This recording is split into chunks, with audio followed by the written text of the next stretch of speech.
Spire of Notre Dame rises again. It's not really easy to see here because of the scaffolding surrounding the feature, but passersby can see that progress continues to be made in reconstructing one of the most famous and historic landmarks in the French capital. 4.5 years ago, a fire destroyed much of the roof of the Parisian cathedral. Many of Notre Dame's artifacts were saved, but portions of the interior were damaged.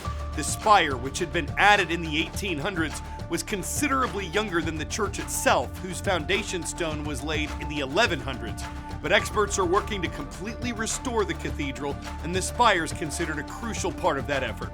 In 2019, French investigators said they had no evidence to suggest the fire was a criminal act, but what exactly did cause it hasn't been announced.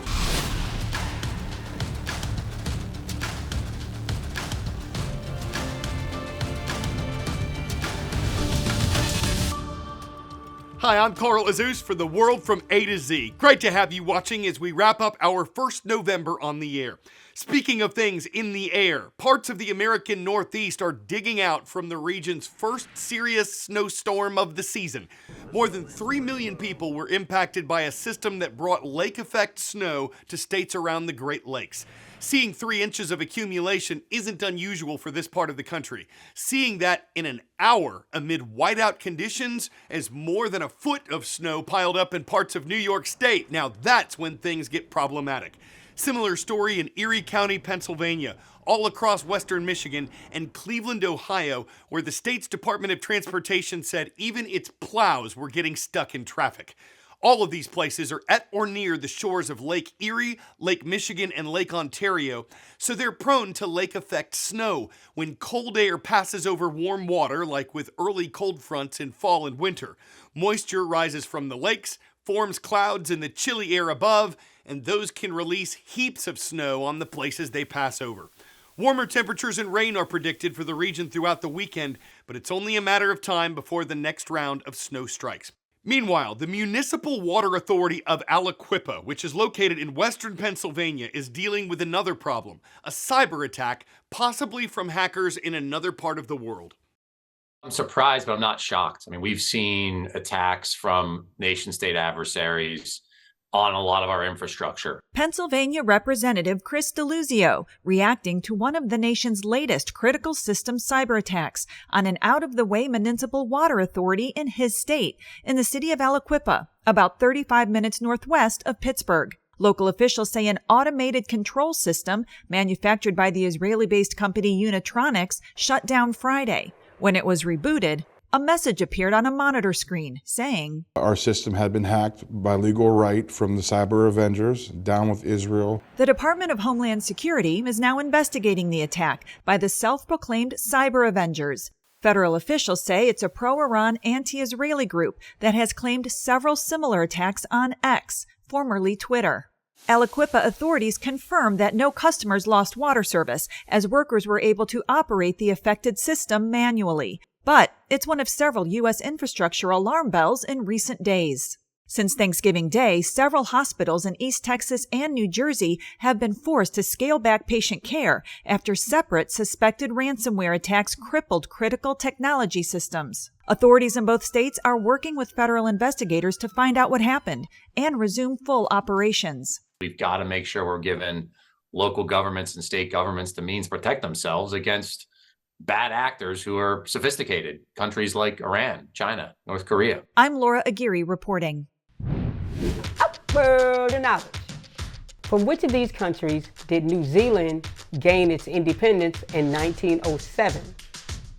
Australia, Canada, Indonesia, United Kingdom.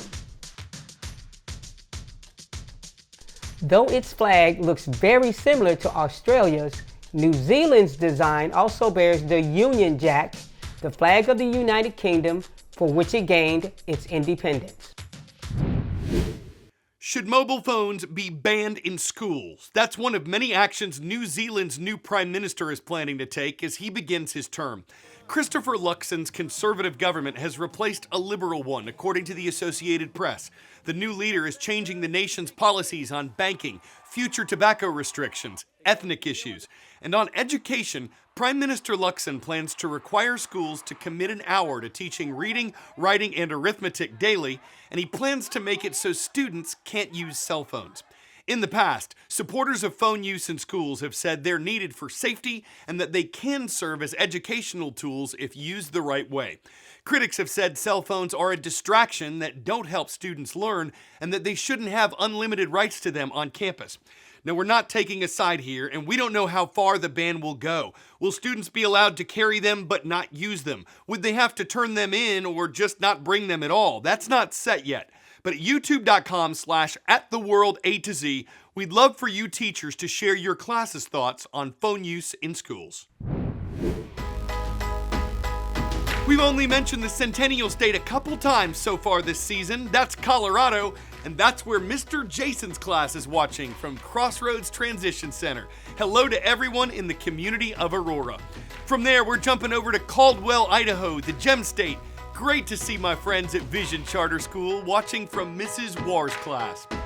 Last Tuesday, after a report about discrimination on U.S. college campuses, we asked for your thoughts on what can be done to encourage civil dialogue and disagreements. My coworker Lindsay has some of your responses. Learn about the beliefs of the other side to see how they feel and think, and be respectful of each other. This is a tip on civil discussions from Ms. Duchensky's class at Bogota High School, but it's not the only one we received last Tuesday.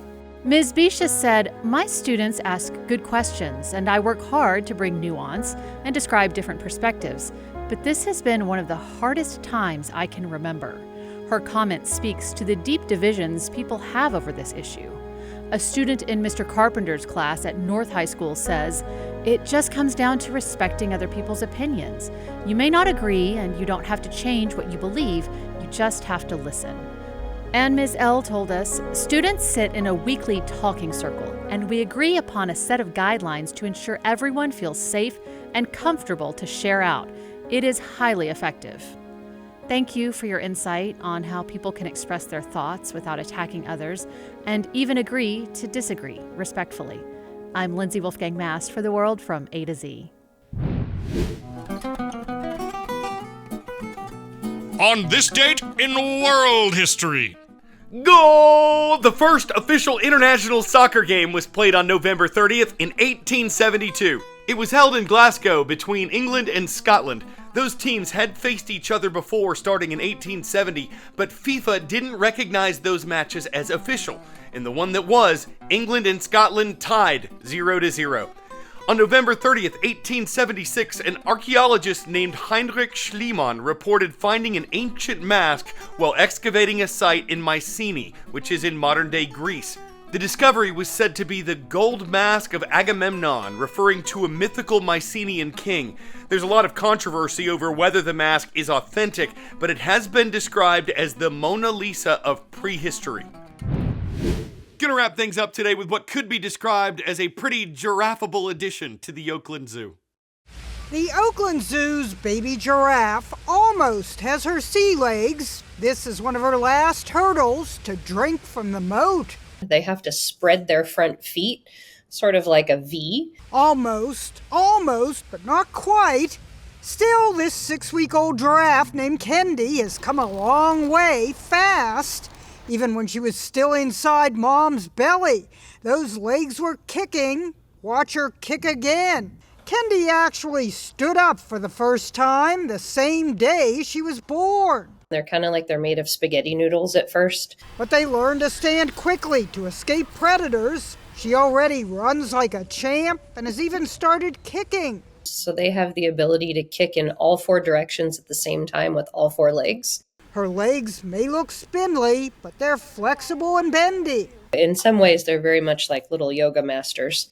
You heard me say she's giraffeable, and that's not laughable. The job she's doing is more than passable. The cap is full of all kinds of potential and possibilities where she sees the day as she steps out, standing on her own 4 legs, sticking her neck out and trekking out while stretching out higher than days before. Not a tall order too tall for Earth's tallest herbivore. I'm Carl Azouz. That's The World from A to Z.